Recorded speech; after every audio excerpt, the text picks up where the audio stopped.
ሰላም ጤና ይስጥልኝ እንደምን ውላችኋል ውድ ተመልካቾቻችን ከአባይ ቴሌቪዥን የሚተላለፍላችሁ የዕለተ ሐሙስ ታህሳስ 2 2018 ዜና ለፍታ የመረጃ ሰዓታችን ተጀምሯል። በአማራ ክልል በአካባቢ ባህል የሚሰጡ ውሳኔዎች ተፈጻሚ እንዲሆኑ አስገዳጅ ሕግ መውጣቱን መገለጹን ሰርጎ ገብ የተሰኘው የሳይበር ጥቃት ሙከራ በኢትዮጵያ ላይ በከፍተኛ መጠን የሚፈጸም መሆኑን የኢንፎርሜሽን መረብ ደህንነት አስተዳደር ማስታወቁን የኢትዮጵያ ፌዴራል ፖሊስ አዶናይ ብርሃን የተባለ ተጠርጣሪን በቁጥጥር ስር መዋሉን ማስታወቁን ጨምሮ ሌሎች መረጃዎችን ይዘንላችሁ ቀርበናል። ዜናዎችን እየመራው ሀና ፍሳ ከእናንተ ጋር ቆይታ አድርጋለሁ። አብራችሁን ቆዩ። በአማራ ክልል በአካባቢ ባህል የሚሰጡ ውሳኔዎች ተፈጻሚ እንዲሆኑ አስገዳጅ ሕግ መውጣቱ ተገለጸ። በአማራ ክልል የባህላዊ ፍርድ ቤቶችን ለማቋቋምና እውቅና ለመስጠት እንዲሁም በአካባቢ ባህል የሚሰጡ ውሳኔዎች ተፈጻሚ እንዲሆኑ አስገዳጅ ሕግ መውጣቱ ተገልጿል። ከዚሁ ጋር በተያያዘ በቀረበ ጥናት ላይ የሚመለከታቸው የክልል ኃላፊዎች በአማራ ክልል ጠቅላይ ፍርድ ቤት በትናንትናው ዕለት ውይይት አድርገዋል። ይህንን ተከትሎም ገለጻ ያደረጉት የአማራ ክልል ጠቅላይ ፍርድ ቤት ፕሬዝዳንት አለማንተ አግዳው የአማራ ክልል የባህል ፍርድ ቤቶችን ለማቋቋምና እውቅና ለመስጠት የሚያስችል አዋጅ ቀደም ሲል በአማራ ክልል ምክር ቤት መውጣቱን አስታውሰዋል። የወጣው አዋጅ በክልሉ ያሉ ባህላዊ የችግር መፍቻ ስርዓቶችን ባሉበት ደረጃ እውቅና የሚሰጥና ከሰብአዊ መብት ጋር የሚጋጩ ጉዳዮችን እርማት የሚሰጥ መሆኑንም ተናግረዋል። በትናንትና ውይይትም የባህል ፍርድ ቤቶችን እውቅና ለመስጠት በሚያስችል መልኩ እስከ ወረዳዎች ድረስ የባህል ፍርድ ቤቶች ምን ይመስላሉ በሚል የተጠና ጥናት ውይይት እንደተደረገበትም ተናግረዋል።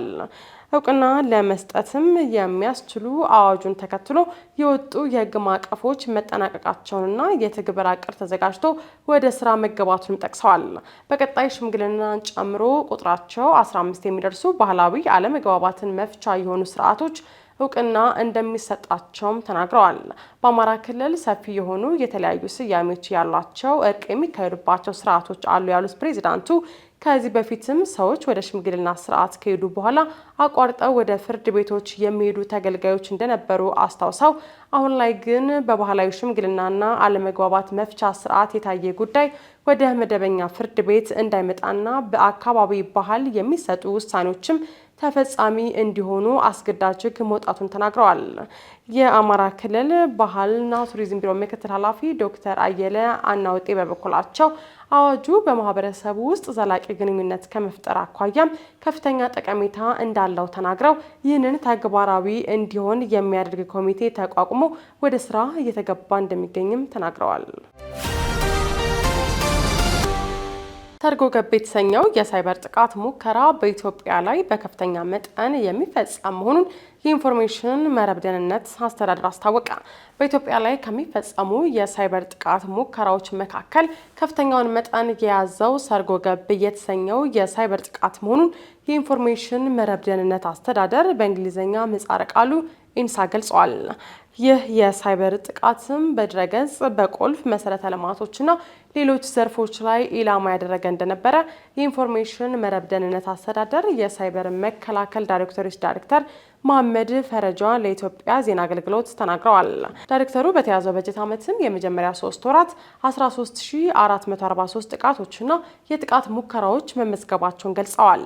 አክለውም በኢንፎርሜሽን መረብ ደህንነት አስተዳደርና ቁልፍ መሰረተ ልማቶችን በሚያስተዳድሩ ተቋማት ጥረት 97.16% ለሚሆኑት የጥቃት ሙከራዎች ምላሽ መስጠቱን ጠቅሰዋል።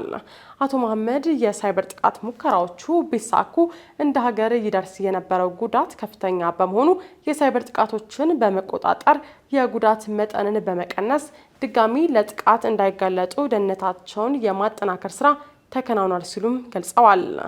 በቁልፍ መሰረተ ልማቶች ላይ የሚቃጡ አይነተ ብዙ የሳይበር ጥቃት ሙከራዎችን በማክሸፍም ብሔራዊ ጥቅምን የማስጠበቅ ስራ ተጠናክሮ ይቀጥላል ሲሉም ነው ያብራሩት።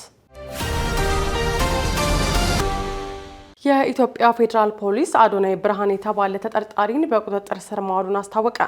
የኢትዮጵያ ፌዴራል ፖሊስ አዶናይ ብርሃን ኃይለ ሚካኤል የተባለ ተጠርጣሪን በቁጥጥር ስር አውሎ ምርመራ እያጣራ መሆኑን አስታውቋል። ከትናንትና ወዲያ በቀኑ የዜና ላፍታ የመረጃ ሰዓታችን ላይ ፌዴራል ፖሊስ ከኢትዮጵያ ባህልና ስነ ምግባር ያፈነገጠ አስነዋሪ አለባበስ ለብሰው በአደባባይና በቴሌቪዥን በቀጥታ ስርጭት ለሕዝብ ታይተዋል ባላቸው 5 ተጠርጣሪዎች ላይ ምርመራ መጀመሩን ማስታወቁን መዘገባችን ይታወሳል። አዶናይ ብርሃነ ኃይለ ሚካኤልን በቁጥጥር ስር ሊውል የቻለው ከዚሁ የወንጀል ጉዳይ ጋር በተያያዘ መሆኑን ከኢትዮጵያ ፌዴራል ፖሊስ ያገኘነው መረጃ ያመለክታል። እውቅናና ገንዘብ ለማግኘት ብቻ በማሰብ ሚዲያዎችን ኃላፊነት በጎደለው ሀዋን እየተጠቀሙ በተለይም ወጣቱ ትውልድ በመልካም ስነ ምግባር ተቀርጾ ሀገርን የሚጠቅሙ ተግባራትን እንዳያከናውንና በተቃራኒው በትውልዱ ላይ ረካሽ ባህልን ለመጫን የሚደረገውን ተግባር ለመከላከል የኢትዮጵያ ፌዴራል ፖሊስ የጀመረውን ምርመራ እንደሚቀጥልም አስታውቋል። በአዲስ አበባ ከተማ በተካሄደው በ3ኛው የጂ ፓወር ቲክቶክ ክሬቲቭ አዋርድ ላይ በሕዝብ ዘንድ ተቀባይነት የሌለው አስነዋሪ አለባበስ ለብሰው በአደባባይና በቴሌቪዥን በቀጥታ ስርጭት እየታዩ ዝግጅቱን በስፖንሰርነት እየደገፉና ፕሮግራሙን አቀናብረዋል የተባሉ ተጠርጣሪዎቹ ወንጌላዊት ገብረ እንድሪስ፣ በረከት ጸጋይ፣ መቅድም ደረጀ፣ ግሩም ገዛኝና ዮሐንስ መኮንን የተባሉ ግለሰቦች መሆናቸው ይታወሳል። የስዊድን መንግስት በሀገሩ ለምትገኘው የኤርትራ ኦርቶዶክስ ተዋሕዶ ቤተክርስቲያን ሲሰጥ የቆየውን $85,000 ዓመታዊ ድጎማ አገደ።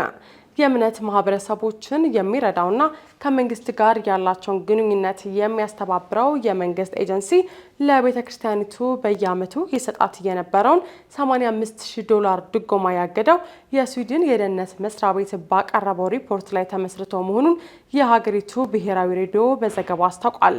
የደህንነት መስሪያ ቤቱ ሪፖርት ቤተ ክርስቲያኒቱ የኤርትራ መንግስትን በመወከልና በጋራ በመተባበር በስዊድን የሚገኙ ዜጎችን መሰረታዊ ነጻነት የምትሰጥበት አደጋ ስጋት አለ በማለትም ከሷል።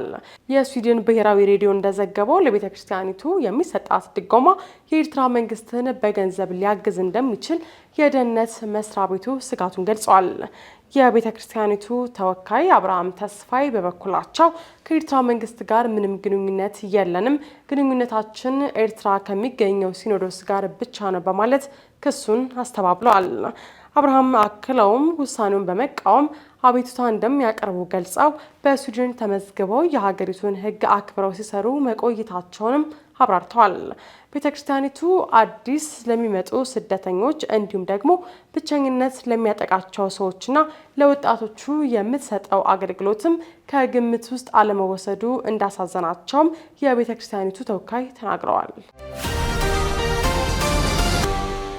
በመጨረሻም አሜሪካ የውጭ ሀገር ጎብኚዎችን የ5 ዓመት የማህበራዊ ሚዲያ ታሪክ ልትጠይቅ እንደምትችል ተገለጸ። በአዲሱ የትራምፕ አስተዳደር እቅድ ዩናይትድ ኪንግደምን ጨምሮ የበርካታ ሀገራት ጎብኚዎች ወደ አሜሪካ ለመግባት የ5 ዓመት የማህበራዊ ሚዲያ ታሪክ ሊጠየቁ እንደሚችሉ ገልጸዋል። የዶናልድ ትራምፕ አስተዳደር ባለፈው ጥር ወር ላይ የብሔራዊ ደህንነት ጋር ተያይዞ የድንበር ቁጥጥርን ለማጥበቅ ያለመ አዲስ እቅድ ይፋ ማድረጉን ገልጿል። እቅዱ ያለ ቪዛ 90 ቀናት አሜሪካን ለመጎብኘት የሚያስችለውን የኤሌክትሮኒክ የጉዞ ፈቃድ ቅጽ የሚሞሉ የበርካታ ሀገራት ዜጎችን ይመለከታል ብሏል። በአዲሱ እቅድ መሰረትም አመልካቾች ባለፉት 5 ዓመታት የተገለገሉበትን የማህበራዊ ሚዲያ ታሪክ እንዲሁም ባለፉት 5 እስከ 10 ዓመታት የተጠቀሙባቸውን ተከታታይ የስልክ ቁጥሮችና የኢሜይል አድራሻዎች እንዲሰጡ ሊጠየቁ እንደሚችሉም ተገልጸዋል። በተጨማሪም የቤተሰብ አባላት መረጃዎችን የመሰብሰብ እቅድ መያዙም ታውቋል። ይህ አዲስ መስፈርት ብሔራዊ ደህንነትን ከማጠናቀር ጋር የተያያዘ መሆኑን ፕሬዚዳንት ዶናልድ ትራምፕ ገልጸው ሰላምና ደህንነት ነው የምንፈልገው ብለዋል። ሆኖም ተንታኞችና የቱሪዝም ባለሙያዎቹ እቅዱ በጎብኚዎች ላይ መሰናክል እንደሚፈጥር፣ የዲጂታል መብታቸውን እንደሚጋፋ እንዲሁም ደግሞ በአሜሪካ የቱሪስት ፍሰት ላይ ተጽዕኖ ሊያሳድር እንደሚችልም ስጋታቸውን ተናግረዋል። አንዳንድ ድርጅቶችም የጉዞ ፍቃድ ለማግኘት የሚጠየቀውን ጊዜ ሊያረዝም እንደሚችልም ገልጸዋል። ምንም እንኳን አሁን ላይ ወደ አሜሪካ ለሚገቡ መንገደኞች የተለወጠ ነገር ባይኖርም አዲሱ እቅድ የመጨረሻ ሕግ ከመሆኑ በፊት ለ60 ቀናት የህዝብ አስተያየቶች እንዲሰጡበት ይፋ ተደርጓል። ይህም አሜሪካን ከሽብርተኝነትና ከሌሎች የብሔራዊ ደህንነት ስጋቶች ለመጠበቅ ውይይት ለመጀመር ያለመ የመጀመሪያ እርምጃ መሆኑን የጉምሩክና ድንበር ጥበቃ መስሪያ ቤት አስታውቋል። የተለያዩ መረጃዎችን ያደረስንበት የዜና ላፍታ የመረጃ ሰዓታችን የተከታተላችሁትን ይመስል ነበር። አብራችሁ ስለቆያችሁ ከልብ እያመሰገን በያላችሁበት መልካም ቀን